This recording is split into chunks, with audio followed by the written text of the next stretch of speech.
Okay, hello everyone and welcome back. Today we're talking about Blonde, a new Netflix movie which chronicles the life of Marilyn Monroe based on the novel by the same name. It's directed by Andrew Dominik, who directed movies such as Killing Them Softly and The Assassination of Jesse James. So this movie was also produced by Brad Pitt. And the highly anticipated film stars Ana De Armas as Marilyn Monroe, and she gives a stunning and uncanny portrayal of the icon. The nearly 3-hour movie attempts, but fails totally, to unpack the life of Marilyn Monroe from Norma Jean Baker to superstar. With so much potential, the movie lives up to absolutely none of it. And what Blonde fails to do, and why it's just offensive and long, is that it gives its subject absolutely no autonomy or credit for her own success. And the film takes every negative assumption about Marilyn Monroe. It essentially appeals to people who fetishize her, and it presents it as fact. It basically suggests that what we see is what we get with Marilyn.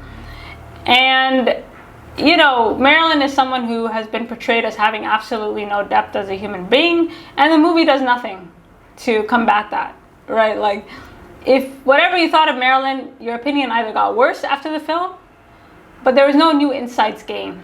Right, like you just kind of leave feeling icky and sticky. And yes, you know, Hollywood is abusive, and the horrors of the casting couch are now all too well known. But it's not what you say; it's how you say it. And there are different ways of telling the story, and this just ain't it, right? So Marilyn Monroe was a victim, but that's not all she was. You know, the movie gave her absolutely no moments of joy whatsoever. And she's literally on the verge of crying in every scene.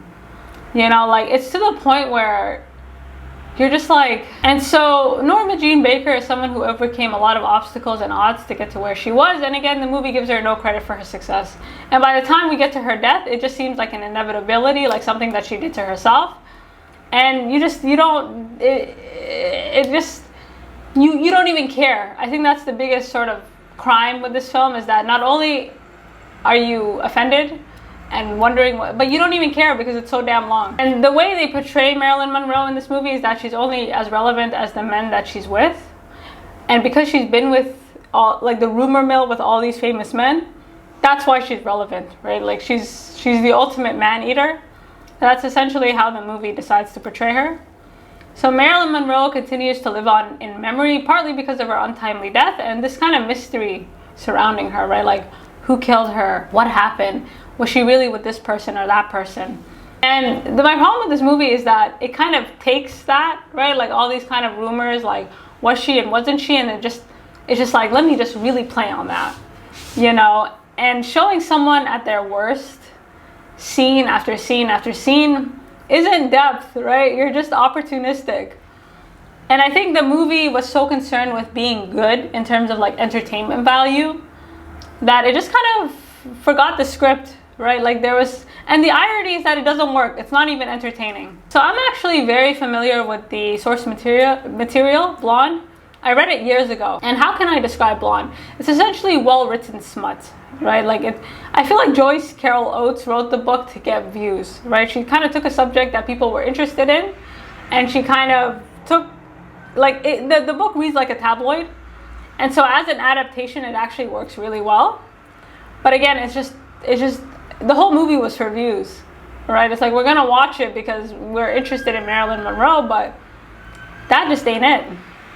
And I think as a framework, the book would have been fine as, you know, just something to work with. But as a direct adaptation, it's just offensive. And a movie like this needed like a Ryan Murphy. Like, you need someone who's interested in their subject, and not just using their subject as a means to an end to just be like, ooh, this would be fun, or this would get views, or like, this would be you know what I mean? She becomes kind of like a vehicle for whatever it is they were trying to do. So I think the film really needed a director or like a screenwriter that cared about its subject. And so the actual novel is a page turner, and it's a page turner because you're like, oh my God, her life keeps getting worse and I can't stop reading. So basically the whole point is that the cost of fame, you know, is not worth it. And that's it, you know, like she was famous, but she suffered for it. And the thing is, like, the novel relies on all these gross details and exaggerations and, you know, scenes that are just like, whoa. And it doesn't work in the movie, right? It works in the book, but that same strategy doesn't work in the film. And I think the worst part of this movie is that you don't even know what you watched. You're not entertained. You learn nothing about her. You don't really care by the end of it. And they give her no growth. You know, like she's kind of like, she's getting worse and worse and worse. But there's no growth, you know, from her childhood to when she died. The movie just suggests this is a person that keeps getting worse. So I think what makes the movie bad also, like there's a lot of things that make it bad, but it wastes such good performances.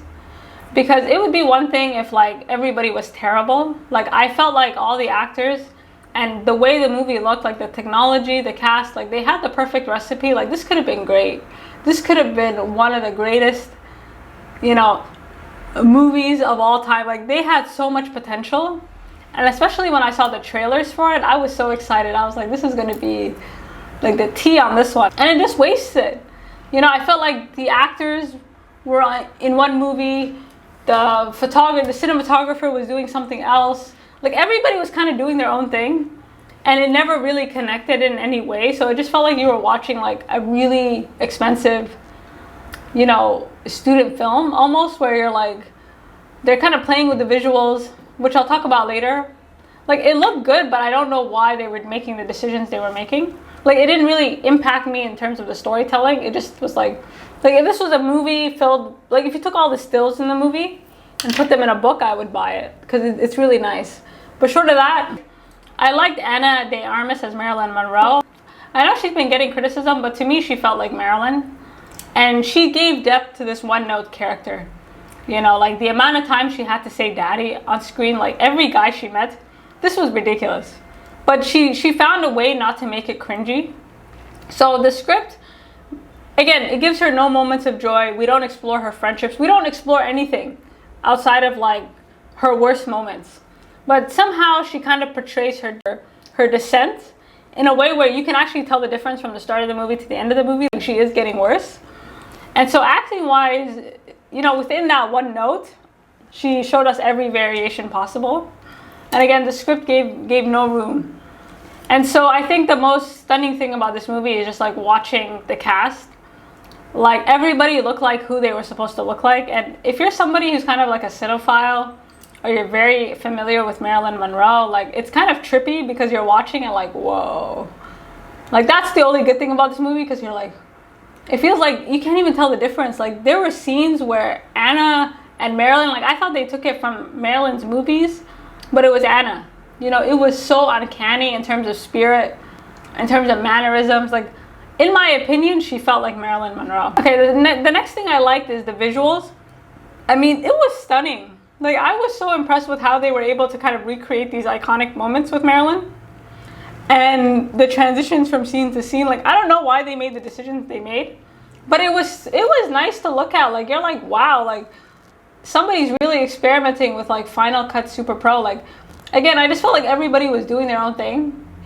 And in terms of like visually, it was stunning, it was beautiful, but I don't know why they made the decisions that they made. Like none of the cuts or the transitions from black and white to color, like they don't really make sense via story. It just seemed like they were playing around with it, but it still looked good. Okay, so now what I didn't like. So this movie is just vibes, to be honest. It's just vibes. Like if you're kind of like someone who is interested in Marilyn Monroe, like it looks like you're watching her on screen. But the actual script is absolute smut. I mean, it reads like a tabloid, and it's not even entertaining.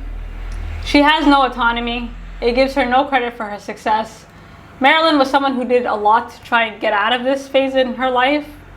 And there's a scene with Arthur Miller where she did a lot of work. Like she's trying to be taken seriously as an actress, and it doesn't even give her any confidence. Like the way that she's portrayed within the confines of the script and also in the book is one in which like she's lucky to be alive. Like that's how you're kind of watching this right now. In terms of, it also makes no distinction between Norma and Marilyn. Like Marilyn Monroe is a character that Norma played, and we would have liked to see the woman behind the mask, and the script didn't really allow for that. There was a lot to unpack with the casting couch, with racism, like with just the things going on during that time. And they had so much material. There are so many different directions. That's what was frustrating about this. It's like, how did you mess this up? Like, this movie should have been damn near perfect. Like, I just don't understand. And also, finally, the rating. The rating actually works against them. So it's NC-17. And I just feel like it appeal, like, this will appeal to, like, the creepers. Like, there's no reason for the rating. A lot of the graphic scenes were not necessary at all, and they were boring.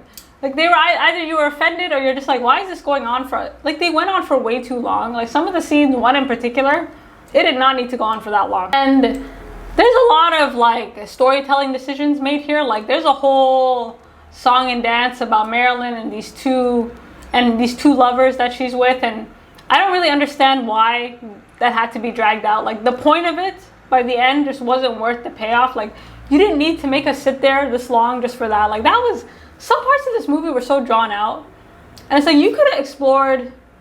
Again, I understand it's an adaptation, but, like, you can take it as a framework. It doesn't have to be direct. And in terms of this rating, like, again, they were playing with the visuals quite a bit. Like, they kept changing perspective. And there's one scene in particular that was really gross to watch. Like, she's on the doctor's chair, and, you know, they flip the perspective to, you know the scene. But, again, it's cool an idea. Like, they were really playing with it, but it's like why are you showing us this?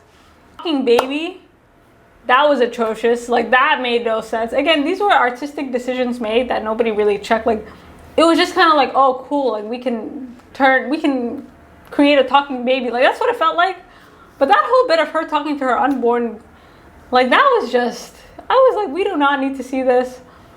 It was just weird. And somehow Ana made it feel real. Like, I personally loved her performance. I don't know about y'all, but she really worked. Less is more. Like, I think if this movie came out like 10 years ago, it would have hit. But this whole thing about, like, let's just be as graphic as possible. Like, she didn't need to be half naked for half the movie. Like, that's not necessary. You know, like, I don't understand the decisions that were made to get to NC-17. Like, it seems like they were trying to get an NC-17 rating. And again, like, the idea that you can only tell her story through an NC-17 rating, again, just plays to the fact that you're kind of exploiting the worst parts of this person in hopes that you'll get views. And so, finally, my biggest problem with the film is the length. You know, the length of it, the pacing was absolutely brutal. Like, you're kind of watching just to watch, but you don't know why you're watching it. There's no synchronicity between the plot and the music and what you're watching. Like, why is it black and white here? Why is it color here? Like, why are you making the decisions that you're making? I don't really understand, but sure. And it was boring. I mean, that's the weird thing. Like, how could something so graphic be so boring? Like, first you're offended, and second you're like, 3 hours? So finally, my final thoughts, honestly, like, I think this is a movie that'll appeal to people who are, like, either obsessed with Marilyn or kind of fetishize Marilyn in the worst ways possible. The only thing that will keep me watching and kept me watching is that I was mesmerized by Ana's performance, as well as, like, every other person on screen. Like, there were scenes between Bobby Cannavale and Ana that were eerie. You know, when she's with his family, when he kind of walks in on her and, you know, reading a book. Like, there were scenes where you're like, whoa, like, you felt like a fly on the wall. But again, I'm not watching it, like, I'm not connecting with it. I'm just in awe of how they were able to recreate it, like, from a technical standpoint and just from an acting. Like, it was like, wow. And, you know, despite the performances, like, I felt no emotional attachment to the story. Like, I was more in awe of the performances, but as a story, like, you don't leave with anything. You don't leave with any new insights about Marilyn. You don't leave with anything. So overall, you can skip it.